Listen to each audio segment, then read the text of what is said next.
Por que a política é fundamental para a sua felicidade? E o que dentro da política é essencial para você conquistar a sua felicidade? Antes de responder essa pergunta, nós temos que compreender da onde se inicia o conceito política. O conceito política se inicia na Grécia Antiga, ao redor de 5 séculos antes de Cristo, com o nascimento da filosofia. Principalmente a filosofia que volta a compreender a relação do ser humano com o outro. Nesse contexto, Sócrates, Platão, Aristóteles foram os grandes nomes que buscaram tentar compreender qual seria a melhor maneira que o indivíduo se relacionasse em relação ao outro indivíduo, ou seja, um sistema onde pudesse florescer as virtudes, onde o próprio indivíduo pudesse ser mais feliz, onde pudesse ter mais harmonia e equilíbrio. Então, buscando essa resposta que o conceito política iniciou. Para isso é importante compreender que existiam dois grandes pensamentos na origem da filosofia em relação à política: Platão e Aristóteles. Mas para entender a diferença desses dois grandes filósofos, que são a base do que nós temos da política hoje, nós temos que compreender as 5 áreas da filosofia a qual esses filósofos se baseiam o seu pensamento. A filosofia, que é o estudo da relação do indivíduo com a existência, o estudo dessa relação, é dividido em 5 grandes ramos. Uma é a metafísica, que estuda a relação, as questões fundamentais da existência, o estudo das questões fundamentais da existência. A epistemologia, que estuda a relação do como o ser humano adquire conhecimento dessa existência. A ética, qual o melhor código de valores para guiar a ação do indivíduo. A política, que é, a partir da metafísica, da epistemologia e da ética, como o indivíduo convive em sociedade, qual é o melhor sistema, isso é a política. E a arte, que é o estudo da estética dentro da vida humana. Então, existem 2 grandes maneiras fundamentais da política, da origem do conceito político, do pensamento político, na Grécia Antiga, e que nós sofremos a influência desses 2 grandes pensamentos, mas que são opostos. Platão tinha uma base, uma fundamentação filosófica muito diferente de Aristóteles. Platão acreditava que o conhecimento sobre a política deveria vir do mundo das ideias, do mundo das formas, o mundo perfeito, que existiria em uma outra dimensão. Que esse conhecimento é dissociado da existência desse mundo sensível, esse mundo que nós estamos aqui tendo interação em relação aos nossos sentidos. Esse mundo aqui seria o mundo da sombra, seria uma imperfeição de um conhecimento de algo imutável, perfeito, em outra dimensão. Então Platão defendia um tipo de conhecimento onde nós deveríamos intuir essas informações que já estariam conosco, mas que de alguma maneira algumas pessoas dotadas de capacidade especial, os filósofos reis, teriam a capacidade especial de intuir esse conhecimento de uma maneira e depois deduzir esse conhecimento, aplicando esse conhecimento nesse mundo imperfeito. Então Platão inaugura uma visão dedutiva e uma visão idealista de política. Ou seja, dissociado da existência, dissociado desse mundo sensível, desse mundo que nós aqui estamos nesse momento. Ou seja, são ideias dissociadas da realidade, mas que, como elas são ideias perfeitas, elas conseguiriam aplicar aqui, nesse mundo imperfeito, para nós conseguirmos viver melhor. Então, o platonismo, a política platônica, ela é uma política que incentivou regimes autoritários. Ela reconhece a intuição dos filósofos reis como maneira de aplicar esse conhecimento político, porque só eles têm essa fonte de conhecimento dentro da realidade. Ao contrário de Platão, Aristóteles defendia que o conhecimento vinha através da observação desse mundo sensível, da realidade, do que, através dos nossos sentidos, nós conseguimos observar. Ou seja, ele inaugura um método indutivo de adquirir conhecimento. Ou seja, através da observação da natureza humana, nós queremos compreender como é que seria a natureza humana, através aí sim induzir um pensamento, uma ideia, uma abstração, um conhecimento de como aplicar essas ideias dentro da realidade. Então ele inaugura um realismo científico. Ele inaugura um estudo científico da política, onde você, de alguma maneira, não aprende, não como Platão defendia que deveriam ser filósofos reis, que deveriam intuir as informações para aplicar aqui na realidade. Não, Aristóteles dizia, não, nós temos que aprender com essa realidade, entender a natureza humana. E através de entender a natureza humana, vamos compreender, vamos induzir o melhor conhecimento para se aplicar dentro da realidade. Então, desde o ápice do período helenístico, da cultura helenística, ali, século III a.C., até o século IV, com a queda do Império Romano do Ocidente, tanto a influência platônica como a influência aristotélica ficaram equilibradas em relação a quem influenciava mais. Mas após a queda do Império Romano, isso, século IV após Cristo, iniciou uma predominância do pensamento político de Platão, principalmente pela influência do cristianismo. Por quê? Basicamente, a influência da religião nas questões políticas traz uma forma mais platônica de lidar com as questões políticas e da convivência social. Ou seja, uma ideia que pode ser independente da realidade, mas o que nós deveríamos escutar uma ideia, ou uma revelação, ou algo, uma intuição, ou uma autoridade para aplicar essas ideias no mundo concreto. Ou seja, leva uma dissociação de uma abstração das ideias para a realidade. Para você ter uma ideia, a Idade Medieval, ela foi um momento, um período que durou ali 1000 anos, que praticamente, um pouco mais de 1000 anos, que praticamente não houve muita mudança em termos de qualidade de vida e avanços científicos. Não que não teve, claro que teve, mas de uma certa inércia em relação a avanços da qualidade de vida. Saneamento, medicina, engenharia, política. Ou seja, para ter uma ideia, na Roma Antiga, teve um ápice de 1 milhão de habitantes no século II após Cristo. Isso no Império Romano. Nós só tivemos uma cidade com essa capacidade de saneamento, organização, logística, no século XIX, durante a Revolução Industrial em Londres. Ou seja, nós tivemos 1.600 anos para ter uma cidade capaz, com uma logística, uma tecnologia, uma forma de conseguir agrupar tantas pessoas para que as pessoas convivessem bem e organizadas numa cidade. Então foi um período de óbvio estagnação científica e de qualidade de vida. Então a Idade Medieval, ela foi fortemente influenciada, predominantemente influenciada pela política platônica. Mas após o São Tomás de Aquino, que foi um filósofo religioso, redescobrir o conhecimento aristotélico, estamos lembrando que a Idade Medieval durou mais de 1000 anos, mas São Tomás de Aquino, que era religioso, buscou conciliar a questão da razão e a fé, ou seja, a fé muito mais platônica e a razão muito mais aristotélica.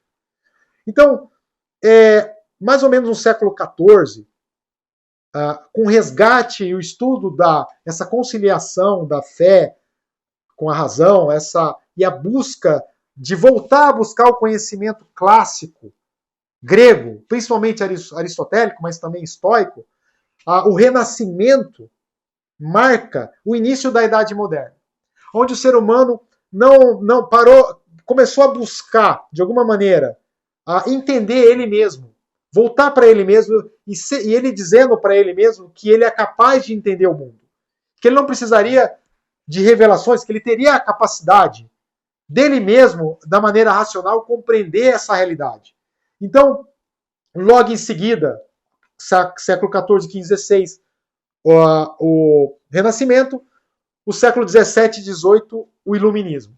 Que é, de alguma maneira, uma continuação dessa questão do homem voltar para si mesmo, querendo compreender, mas querendo usar a razão como uma fonte de conhecimento, uma maneira de conhecimento que o homem tem para compreender a realidade, para as questões políticas, para as questões sociais.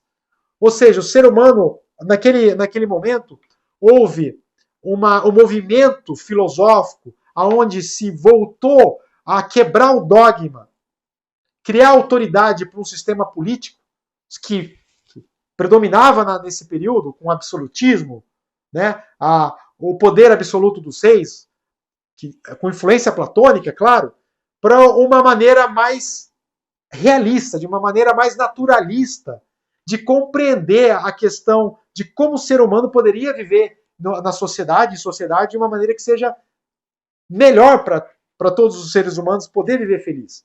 Nesse contexto iluminista, o principal nome chama John Locke, que era um médico e filósofo, a qual o seu princípio, a descoberta do seu princípio filosófico, a descoberta dos direitos naturais influenciou todas as constituições modernas. A primeira, que foi a Constituição americana, e logo em seguida também a Constituição francesa e inclusive a Constituição brasileira. Ou seja, se nós temos uma Constituição, se é a Constituição, e com a influência da primeira Constituição, que é americana, tem o princípio de John Locke na sua base.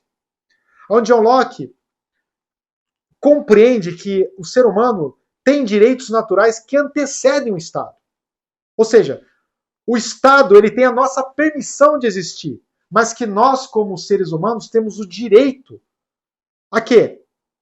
A nossa própria vida, e para a nossa própria vida nós temos que ter a liberdade, e a fonte da nossa ação, do nosso trabalho, nós podemos ter a propriedade privada fruto do nosso trabalho. Ou seja, John Locke compreende o princípio de que é nosso direito, não é nossa permissão, que o Estado deve existir como permissão nossa, não como o direito dele existir. Quem tem direito de existir somos nós. O Estado tem a permissão de existir para defender os nossos direitos, o nosso direito fundamental à nossa própria vida. O direito fundamental à nossa própria vida significa que o ser humano, para viver, ele não é uma árvore que fica fazendo fotossíntese. Para sobreviver, o ser humano age como ser humano. O que o ser humano faz? Conversa, trabalha, age, se movimenta. Ele tem que agir como ser humano. Então, que o ser humano teria que ter essa liberdade para se autossustentar, se autogerir, sem a interferência do Estado na nossa vida. Ou seja, o Estado estaria para defender a nossa liberdade, porque nós precisamos de liberdade para poder agir como ser humano. E o fruto do nosso trabalho, que é a propriedade privada, deve ser defendida nesse direito. A Constituição americana, logo em seguida, os pais fundadores, principalmente Thomas Jefferson, declara exatamente o que John Locke, ainda de uma maneira mais explícita ainda. Que ele coloca assim, que todo ser humano tem direito à vida, à liberdade e à busca da própria felicidade. Ou seja, todo ser humano tem o direito de buscar os seus ideais, buscar a sua felicidade, independente do Estado. O Estado estaria como um garantidor de que a minha liberdade não interferisse na liberdade do outro. E quando isso ocorreria, justamente quando não se usa força na sociedade, justamente quando eu posso falar, eu posso agir, mas eu não uso a força contra o indivíduo. E o outro não usa a força contra mim. Fica explícito que a liberdade de expressão significa o seguinte, que por mais que eu tenha uma ideia divergente da outra pessoa, por mais que alguém aqui escreva, doutor é idiota, ele não está ferindo a minha liberdade. Alguém só fere a minha liberdade se alguém colocar uma arma aqui na minha cabeça e falar, olha, vai embora agora, ou eu vou te tirar o seu celular, que você não vai poder mais gravar o vídeo, que eu vou roubar seu celular. Ou seja, está, de alguma maneira, implícito, mas explícito com a liberdade de expressão, de que nós temos o direito de agir como ser humano, que esse direito antecede o direito do Estado intervir em nós pelo conteúdo que nós falamos. Então, a base de toda a Constituição é a defesa da liberdade do indivíduo existir, sem interferência do Estado. Quando o Estado entra com a violação desse direito, ele está violando o que ele foi fundamentado, ele foi permitido existir. Então, direitos naturais, que é a sua própria vida e a liberdade de ação como ser humano, e o fruto do seu trabalho, e você, a sua propriedade privada, e você buscar a sua própria felicidade, ela só é violada pelo uso da violência. Opinião não impede de ninguém ser feliz, não impede de ninguém trabalhar. Mas a justificativa do Estado, o contrato do Estado existir, é jamais usar a força contra o indivíduo quando ele não interfere na liberdade do outro, quando ele não usa a força contra o outro indivíduo. Então, por isso que na Constituição também tem a liberdade de expressão. Liberdade de expressão jamais, por mais grotesca que seja uma opinião, ela impede a liberdade do outro.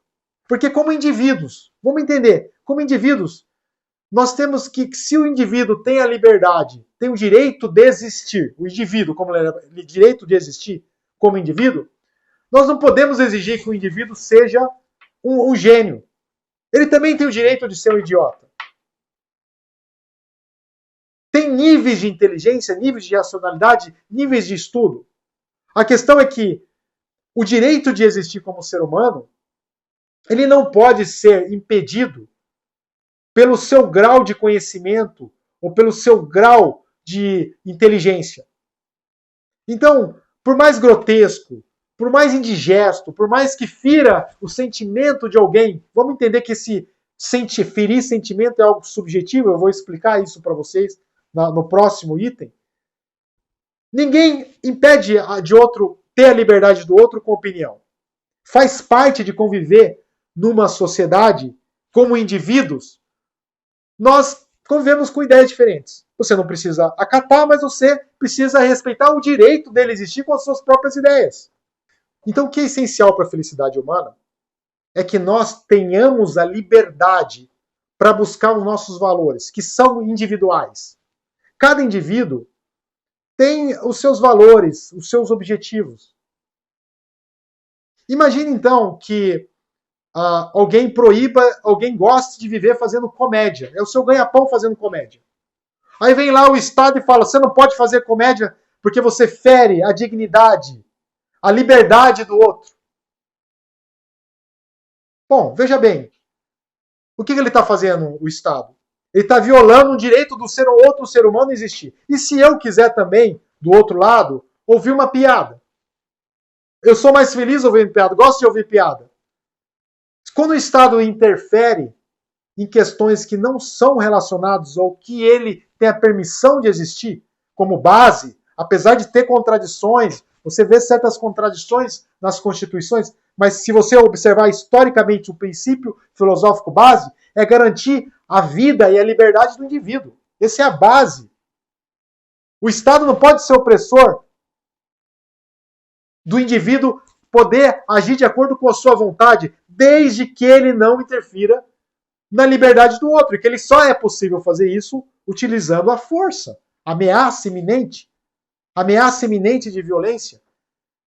Eu posso usar a força ameaçando. Quando alguém fala assim, olha, me dá o celular, ele tá com, fala assim, ó, me dá o celular ou eu tiro a faca e te esfaqueio. Ele tá, apesar de não estar esfaqueando, a pessoa está fazendo o quê? Está iniciando um processo de força. Então existe uma diferença clara de opinião e início de um processo de força com ameaça. A ameaça deve ser reprimida, deve ser criminalizada. Um é uma ameaça iminente, uma violência, uma ameaça iminente de tirar sua liberdade. A opinião não. Opinião é opinião. Vamos entender assim que cada indivíduo tem na sua base de pensamento o que agride, o que você gosta, o que você não gosta. Por exemplo, na minha infância, quando me chamavam de japonês, ou japonês, cara chata, come queijo com barata, eu dava risada, eu nunca achei aquilo. Eu olhava aquilo, eu achava meio engraçado. Pode ser que o outro não. Entende? Você imagina que se nós vivemos como cada indivíduo, dentro da sua própria mente, tem questões que gosta e não gosta? Imagina você criar leis que criam a subjetividade de ferir. Você está ferindo a dignidade do outro quando alguém fala algo que de alguma maneira você fala de certa maneira, você vai se sentir agredido. Te chamei de japonês, se sentir agredido. Que tipo de lei, que tipo de sistema isso se transforma? Primeiro que é impossível. Cada indivíduo tem uma maneira de avaliar, julgar o que ele acha que ele gosta, que ele não gosta, que é ofensivo ou não é ofensivo. Isso é subjetivo do indivíduo. Jamais alguém vai conseguir adivinhar isso. Adivinhar no pensamento. Como eu disse, nunca me achei ruim que alguém me chamasse de japonês. Entende? Mas eu tinha outros amigos que não gostavam. Entende? Aí vamos lá. Imagina que você faz leis baseadas nessa subjetividade. Colocar como ferir a dignidade humana você falar a raça dele. Que nunca falar de raça é algum tipo de ferir a dignidade. Raça é raça, não tem ferir dignidade. Não existe raça boa ou ruim, tudo é raça, não tem nada a ver. Imagina que cria uma lei subjetiva, onde o critério é à mercê do juiz interpretar. Né? Você está fazendo uma piada, o juiz vai interpretar subjetivamente o que ele interpreta como ferir a dignidade alheia. O que nos transforma? O indivíduo comum, eu médico, o advogado, qualquer pessoa, o trabalhador, vira à mercê da justiça. Você está do outro lado, alguém do Estado representando uma autoridade que ele vai julgar com a subjetividade dele o que você pode ou não pode fazer. Entenda que isso, como nós precisamos de liberdade para buscar nossos valores, correto? A gente precisa... vamos dizer que se eu gosto de escutar piada, isso me faz feliz, eu queria escutar piada. Se o outro gosta de fazer piada, vive a vida fazendo piada, ele deveria poder fazer a piada dele, porque isso é para a vida dele. O Estado deveria estar fora dessas relações. Quando ele entra nessas relações, ele está usurpando de um poder que não foi concedido. Ele viola o princípio fundamental da existência da Constituição moderna. O princípio dos direitos naturais.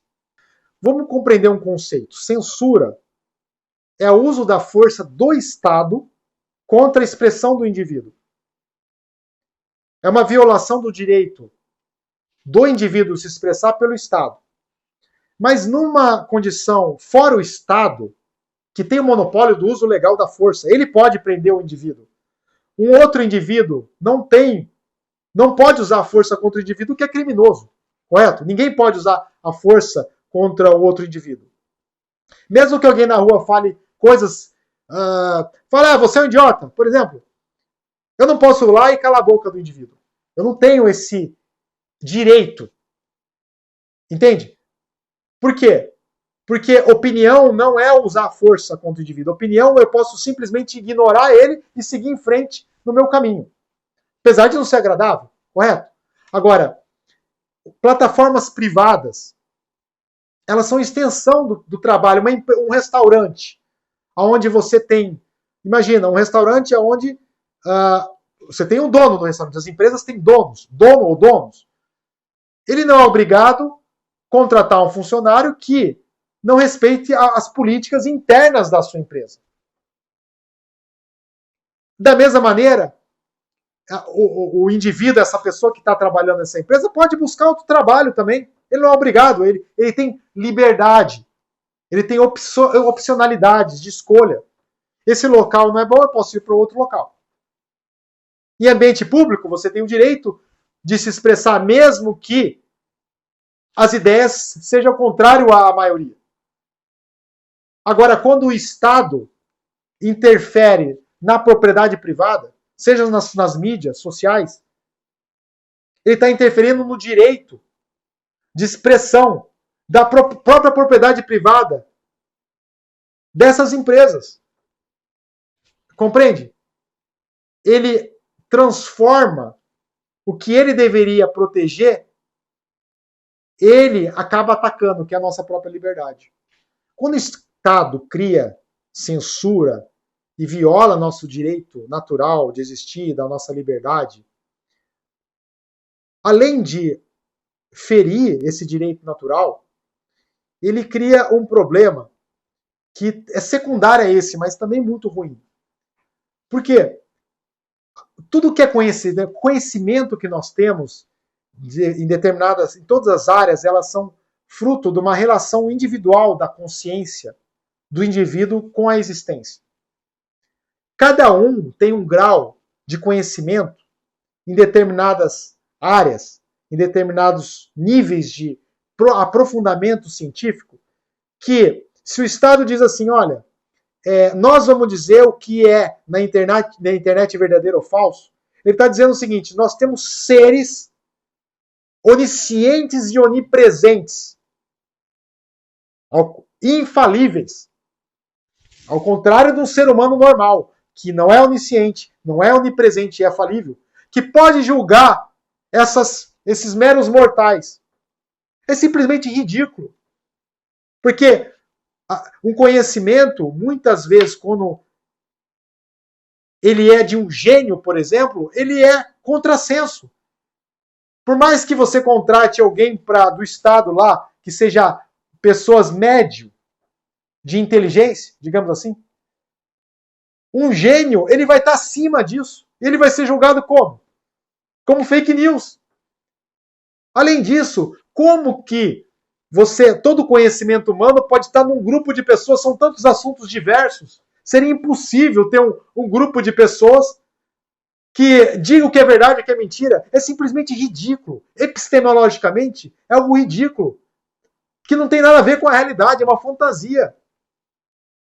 Jamais uma sociedade deveria aceitar isso. Então, o que é essencial para um ser humano ser feliz dentro de um sistema social, dentro da política, é a sua liberdade.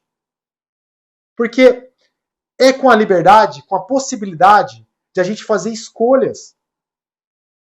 A liberdade, ela não vai dar felicidade, ela não te dá felicidade, ela te dá a possibilidade de buscar a própria felicidade. Mas já é a base para conseguir a felicidade.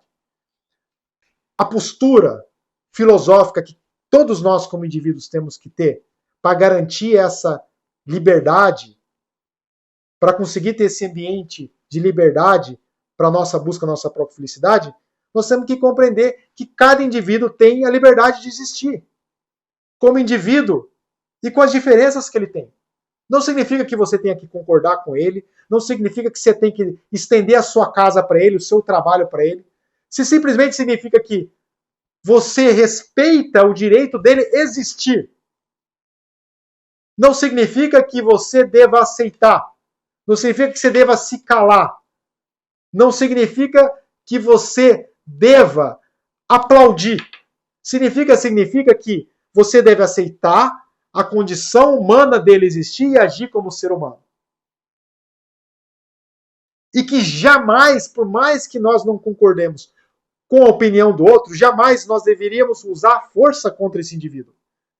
Seja de maneira direta, querendo agredir esse indivíduo ou ameaçar esse indivíduo, seja pedindo que o Estado intervenha com o uso que tem o monopólio legal da força contra esse indivíduo, que é uma maneira indireta de uso da força. Você pedir para o Estado que cale aquele indivíduo que você não concorda. Entendeu? Essa é a postura filosófica, é a postura que nós precisamos ter para garantir essa liberdade e a gente conseguir buscar os nossos valores. Se você gostou desse vídeo, gostou desse assunto, dê um like e divulgue esse vídeo para mais pessoas, porque eu acredito que isso vai ajudar nós entendermos melhor sobre política e felicidade. Obrigado.